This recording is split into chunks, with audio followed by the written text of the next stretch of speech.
알렙루야, 안녕하세요. 전 알렙TV의 알렙 목사입니다. 오늘 이 시간은 제가 영상을 찍고 올린 후에 바뀐 정책들이 있어서 몇 가지 소개해주고 이야기를 좀 하려고 합니다. 자, 2021년 1월 7일에 발표된 내용입니다. 첫 번째, 2021년 4월 1일부터 대주주 3억으로 변경하려고 했잖아요. 그런데 2022년 말까지 대주주 10억으로 변경이 되었습니다.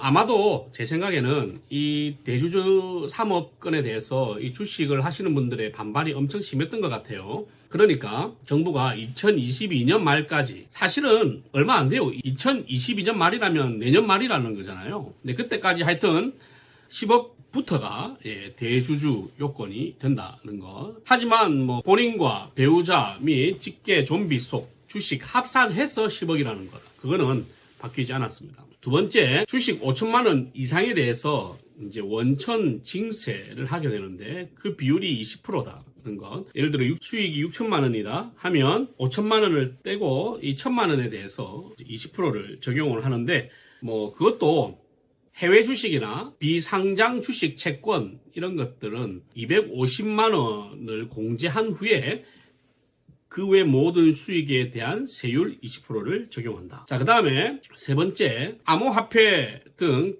가상자산 거래에서 발생한 모든 수익도 소득도 2022년부터 250만 원 초과분에 대해서 모두 20% 세율을 적용한다. 그리고 아직 팔지 않은 주식에 상속세와 증여세도 내야 된다. 이제 이런 것 바뀌어 있습니다. 모르시겠죠? 이해가 안 되면 주식하지 마세요. 이것이 이제 뭐가 문제냐? 여러분, 주식은 현물이 아니에요. 현물이 아니기 때문에 팔기 전까지는 내 돈이 아닙니다. 왜냐하면 어느 순간에는 오를 수 있지만 또 어느 순간에는 내릴 수도 있거든요. 그러니까 팔고 나서 세금을 부여하든 해야 되죠. 그런데 또 팔고 나서 세금을 부여하는 것도 틀렸어요. 사실은 이렇게 하면 안 돼요. 주식의 소득에다가 세금을 매긴다. 그렇다 치면 주식으로 5천만 원 이상 손해본 사람들한테는 20%를 보존해 줘야 되는 거죠. 여러분, 주식은 정부 돈이 아니에요. 개인 돈이지. 개인 돈을 정부가 빼앗아 갈 권리가 없어요. 그런데 빼앗아 갈 권리가 없으니까 법으로 그 권리를 만든 거죠. 만약에 여러분 5천만 원 이상에서 세금을 20%씩 떼간다. 그러면 5천만 원 이상으로 손해본 사람들한테는 보전을 해줘야 되는 거예요. 그래야 공평한 것 아닙니까? 자, 그러면 이게 왜 또 문제냐? 주식하면 다 돈 번다라고 하는 생각을 가지고 있기 때문이에요. 말씀드렸지만 주식으로 돈 벌기 쉽지 않습니다. 하지만 지금 이 법은 뭐냐면 주식이라는 것은 자본주의자들이 하는 아주 나쁜 행위라고 규정한 거예요. 이미 그렇게 규정을 했기 때문에 이런 법이 나온 거죠. 하지만 면밀히 들어가 보면 결국 코로나 지원금이라고 해서 국민들한테 나라 돈 다 뿌려 놓는 이 정책, 이게 뭐냐면 사회주의 정책이거든요. 사회주의 정책을 다 펼쳐놓고 뿌리고 나니까 돈이 없는 거예요. 그러니까 뿌린 돈을 또 거둬야 되잖아요. 거두기 위한 전략인 거지. 사회주의 정책을 뒷받침하기 위해서 자본주의를 희생시키는 정책이다. 여러분, 이제는 개인의 재산도 나라가 몰수할 수 있는 시대가 오는 거예요. 그리고 개인의 부동산도 나라가 몰수할 수 있는 법으로 바뀌어가고 있어요. 여러분 생각할 때 이게 좋으신가요?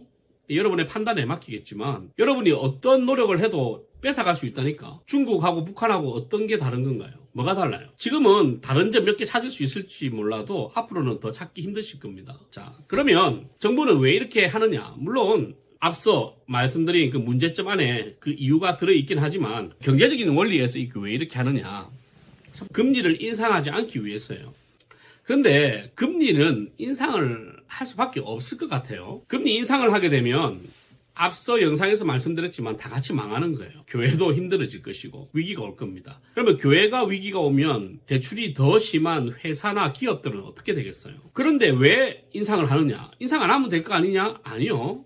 지금도 어차피 이미 망했어요. 경제가 망했다니까. 그런데 나는 왜 망한지 모르는가? 내가 생각할 때는 망했다면 우리가 못 살아야 되는데 왜 나는 지금 먹고 살 수 있는가? 코로나 때문에 모르는 거죠. 여러분 집 밖에 안 나가니까. 그러나 자영업자들은 다 알아요. 망했다는 걸. 나라 경제가 망했다는 걸 다 알고 있다니까요. 지방 말고 서울에 사는 사람들은 안 나가잖아요. 하지만 이태원이라든지 그 핫플레이스에 한 가보시라고.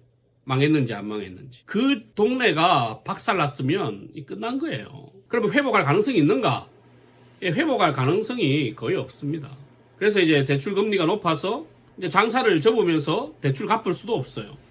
그런데 다시 대출하려고 해도 대출이 안 돼. 왜? 또 대출 금리가 높으니까.